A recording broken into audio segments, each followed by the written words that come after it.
All right, here we are, Fablehaven number 13, the live version in front of a live studio audience of 3 kids right now. So remember, they're entering the yard. Here we go. Kendra leaned forward. Lena really looked upset. She had paled visibly. Her dark eyes were unsettled. Grandpa scowled. Real trouble? She nodded. Grandpa clapped his hands together. Up to the attic. The tension in the room prevented Kendra from uttering any protest. Apparently, Seth sensed the same urgency. Grandpa Sorensen followed them up the stairs, down the hall, and up into their bedroom. Get under your covers, Grandpa said. What's around the beds? Seth asked, examining the floor. Circles of special salt, Grandpa said, and extra protection. Kendra stepped carefully over the salt, pulled back the covers, and climbed into bed. The sheets felt cool. Grandpa handed her a pair of small, spongy cylinders. Earplugs, he said, passing a pair to Seth as well. I suggest you wear them. They should help mute the tumult so you can sleep. Just cram them in our ears? Seth said, eyeing one suspiciously. That's the idea, Grandpa said. An eruption of high-pitched laughter blared up from the yard. Kendra and Seth exchanged a concerned glance. Grandpa took a seat at the edge of Kendra's bed. I need you kids to be brave and responsible for me tonight. They nodded silently. You should know, he went on. I didn't let you come here merely as a favor to your parents. Your grandmother and I are getting on in years. The day will come when somebody else needs to take care of this preserve. We need to find heirs. Dale's a good man, but he has no interest in running things here. You kids have impressed me so far. You are bright, adventurous, and courageous. There are some unpleasant aspects to living here. Festival nights are a good example. Perhaps you wonder why we just don't all go spend a night in a hotel. If we did, we would return to find the house in ruins. Our presence is essential to the magic that protects these walls. If you're ever going to be involved with the work on this preserve, you will need to learn to cope with certain unpleasant realities. Look at tonight as a test. If the chaotic clamor outside is too much for you, then you don't belong here. There's no shame in this. People who belong here are rare. We'll be fine, Seth said. Oh, I believe you will. Listen carefully to my final instructions. Once I leave the room, no matter what you hear, no matter what happens, do not leave your beds. We will not come to check on you until morning. You may think you hear me or Dale or Lena asking to come in. Be forewarned, it will not be us. This room is invulnerable unless you open a window or the door. Remain in your beds, and that will not happen. With the fairy lanterns at your window, odds are that nothing will come near this part of the house. Try to ignore the tumult of the night, and we'll share a special breakfast in the morning. Any questions? I'm scared, Kendra said. Don't go. You'll be safer without me. We'll be keeping watch downstairs all night. Everything will be fine. Just go to sleep. It's okay, Grandpa, Seth said. I'll keep an eye on her. Keep the other on yourself, Grandpa said sternly. You mind me tonight. This is no game. I will. Outside, the wind began to whistle through the trees.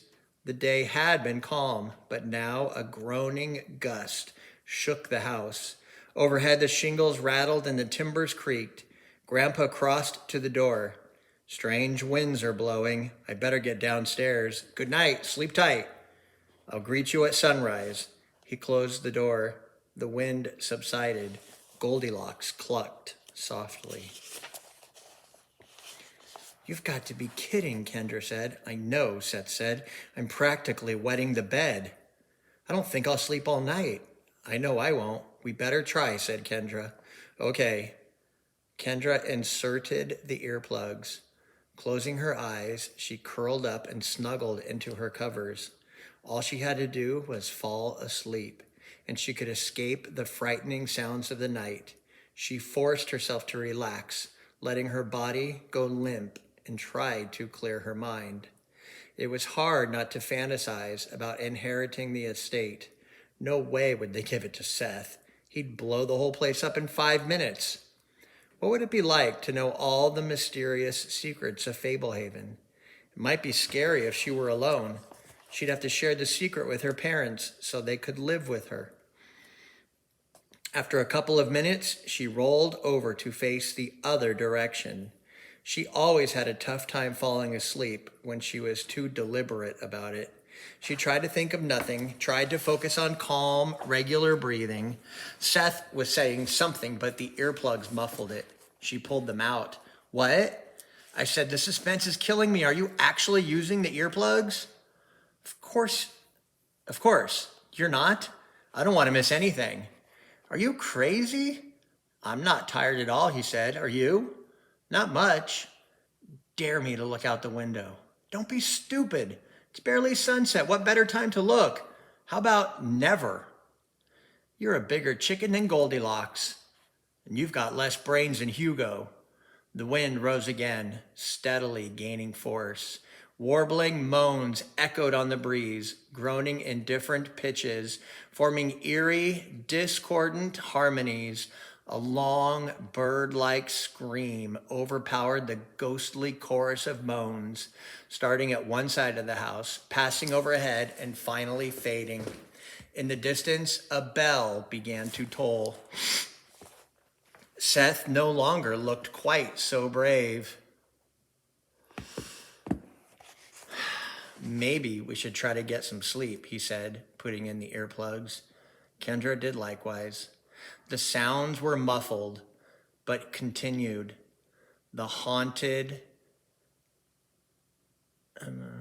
wind lamented, the house shuddering, an increased assortment of shrieks, screams, howls, and wild bursts of gibbering laughter. The pillow grew warm, so Kendra flipped it over to the cold side. The only light in the room had been filtering through the curtains. As twilight dimmed, the room darkened. Kendra pressed her hand over her ears, trying to augment the dampening power of the earplugs. She told herself the sounds were just a storm. A deep, throbbing beat joined the cacophony, keeping a steady rhythm. As the pulsing percussion increased in volume and tempo, it was accompanied by chanting in a wailing language. Kendra resisted otherworldly images of vicious demons on the hunt. A pair of hands closed around her throat. She jumped and flailed, smacking Seth across the cheek with the back of her hand. Geez, Seth complained, stumbling away. You asked for it. What's the matter with you? You should have seen your face, he laughed, recovering from the slap. Get back in bed. He sat on the side of the bed. You should take out your earplugs. The noise isn't so bad after a while. It reminds me of that CD Dad plays on Halloween. She removed them, except it's shaking the house, and it isn't make-believe. Don't you want to look out the window? No, stop asking about it. Seth leaned over and turned on a nightlight, a glowing statuette of Snoopy. I don't see the big deal. I mean, there are all sorts of cool things out there right now. What's wrong with just taking a little peek? Grandpa said not to get out of your bed. Grandpa lets people look when they get older, Seth said. Dale told me, so it can't be that dangerous. Grandpa just thinks I'm an idiot. Yeah, and he's right. Think about it. You wouldn't want to run across a tiger out in the wilderness. You'd be scared to death, but at a zoo, who cares? It can't get you. The room is safe. Peeking out the window will be like looking at a zoo full of monsters. More like looking out of a shark cage. A sudden staccato flurry of pounding shook the roof, as if a team of horses were galloping across the shingles. Seth flinched, raising his arms protectively. Kendra heard the creak and rattle of wagon wheels. Don't you want to see what that was? Seth asked. Are you trying to tell me that didn't scare you? I expect to be scared. That's the whole point. If you don't get back in bed, warned Kendra, I'm telling Grandpa in the morning. Don't you want to see who's playing the drums? Seth, I'm not kidding. You probably won't even be able to see anything. We have a telescope. Something outside roared, a thunderous bellow of bestial ferocity. It was enough to silence the conversation. The night continued to rage. The roar came again, if anything with greater intensity momentarily, drowning out all the other commotion. Kendra and Seth eyed one another. I bet it's a dragon, he said breathlessly, running over to the window. Seth, no! Seth pulled aside the curtain. The 4 jack-o'-lanterns shed a mellow illumination across the portion of the roof, directly beyond the window. For a moment, Seth thought he saw something swirling in the darkness at the edge of the light, a whirling mass of silky black fabric. Then he saw only blackness. No stars, he reported. Seth, get away from there. Kendra had her sheets pulled up to her eyes. He squinted through the window a moment longer. Too dark, I can't see anything. A glimmering fairy floated up from one of the jack-o'-lanterns, peering at Seth through the slightly warped window pane. Hey, a fairy came out. The tiny fairy waved an arm and was joined by 3 others. One made a face at Seth, and then all 4 streaked away into the night. Now he could see nothing. Seth closed the curtain and backed away from the window. You had your look, Kendra said. Are you satisfied? The fairies and the jack-o'-lanterns flew away, he said. Nice work. They probably saw who they were guarding. Actually, I think you're right. One made a face at me. Get back in bed, Kendra ordered. The drumming ceased, along with the chanting. The ghostly wind grew quiet. The howls and screams and laughter diminished in volume and frequency. Something pattered across the roof. Then, silence. Something's wrong, Seth whispered. They probably saw you. Get back in bed. I have a flashlight in my emergency kit. He went to the nightstand by his bed and withdrew a small flashlight from the cereal box. Kendra kicked off her sheets and lunged at Seth, tackling him onto his bed. She wrenched the flashlight from his grasp and pushed off him to regain her feet. He charged her, twisting. She used his momentum to shove him onto his bed. Quit it, Seth, or I'll go get Grandpa right now. I'm not the one starting a fight. His expression was a portrait of wounded resentment. She hated when he tried to act like the victim after initiating trouble. Neither am I. First you hit me, then you jump on me. You stop breaking the rules or I'll go straight downstairs. You're worse than the witch. Grandpa should build you a shack. Get in your bed. Give me my light. I bought it with my own money. They were interrupted by the sound of a baby crying. There was nothing desperate about it, just the bawling of an upset infant. The crying seemed to emanate from outside the darkened window. A little baby, Seth said. No, it's some trick. Mama, the baby whined. Sounds pretty real, Seth said. Let me take a look. It's going to be a skeleton or something. Seth grabbed the flashlight from Kendra.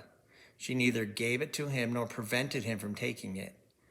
He jogged over to the window, holding the front of the flashlight against the window pane and cupping a hand around it to minimize reflection. He switched it on. Oh my gosh, he said, it really is a baby. Anything else? Just a crying baby. The crying stopped. Now he's looking at me. Kendra could no longer resist. She went and stood behind Seth. There on the roof, just beyond the window, stood a tear-streaked toddler who looked barely old enough to stand. The baby wore cloth diapers and nothing else. He had wispy blonde curls and a little round tummy with an outie belly button. Eyes brimming with tears, the child held out its pudgy arms toward the window. It has to be a trick, Kendra said, an illusion. Spotlighted by the flashlight, the toddler took a step toward the window and fell to all fours. He pouted on the verge of crying again. Standing up, the baby tried another wobbly step. Goosebumps stood out on his chest and arms. "He looks real," said Seth. "What if he is real? Why would a baby be on the roof?" The baby toddled to the window, pressing a chubby palm against the glass. Something glinted in the light behind him. Seth shifted the beam onto a pair of green-eyed wolves, approaching stealthily from the edge of the roof. The animals paused as the light fell on them. Both looked mangy and lean. One of the wolves bared sharp teeth, foam frothing from its mouth. The other was missing an eye. "They're using him as bait," Seth yelled. The baby looked back at the wolves and turned back towards Seth and Kendra, bawling with renewed vigor, fresh tears streaming, tiny hands slapping the window panes. The wolves charged. The toddler wailed. In her cage, Goldilocks clucked wildly. Seth threw open the window. "No!" Kendra shouted, although she reflexively wanted to do the same thing. The instant the window opened, wind gushed into the room as if air itself had been waiting to pounce. The baby dove into the room, transforming grotesquely as it landed on the floor in a deft somersault. The child was replaced by a leering goblin with yellow slits for eyes, a puckered nose, and a face like a dried cantaloupe. Bald and scabrous on top, the head was fringed by long, web-like hair. The sinuous arms were gangly, the hands long and leathery, tipped with hooked claws. Ribs, collarbones, and pelvis jutted hideously. Spidery networks of veins bulged against maroon flesh. With supernatural haste, the wolves also sailed through the window before Seth could move to close it. Kendra shoved past Seth and jerked the window shut in time to impede the entrance of a coldly beautiful woman swathed in writhing black garments. The apparition's dark hair undulated like vapor in a breeze. Her pallid face was slightly translucent. Gazing into those empty, searing eyes froze Kendra where she stood. Babbling whispers filled her mind. Her mouth felt dry. She could not swallow. Seth yanked the curtain shut and tugged Kendra toward the bed. Whatever trance had momentarily organized her dissolved. Disoriented, she ran alongside Seth to the bed, sensing something in pursuit. When they leaped onto the mattress, a brilliant light flared behind them, accompanied by a crisp stutter like firecrackers. Kendra twisted to get a look. The maroon goblin stood near the bed, coddling its bony shoulder. The scowling creature stood about as tall as Dale. Hesitantly, it reached a knobby hand toward her, and another bright flash sent it staggering away. The circle of salt. At first, she had not grasped why Seth was dragging her onto the bed. At least one of them was thinking. Glancing down, Kendra saw that the 2-inch dune of salt surrounding the bed indeed marked the line the goblins could not cross. A 12-foot centipede with 3 sets of wings and 3 pairs of taloned feet corkscrewed around the room in a complex aerial display. A brutish monster with a pronounced underbite and plates down its spine hurled a wardrobe across the room. The wolves had shed their disguises as well. The maroon goblin cavorted around the room in a feral tantrum, tearing down bookshelves, upsetting toy chests, and snapping the horn off the rocking horse. It picked up Goldilocks' cage and flung it against the wall. The slender bars crumpled and the door sprang open. The terrified chicken took to ungainly flight in a flurry of golden feathers. Goldilocks was coming toward the bed. The winged centipede struck at the flustered hen but missed. The maroon demon made an acrobatic leap and caught the chicken by both legs. Goldilocks clucked and squirmed in mortal panic. That's a good place to stop, huh?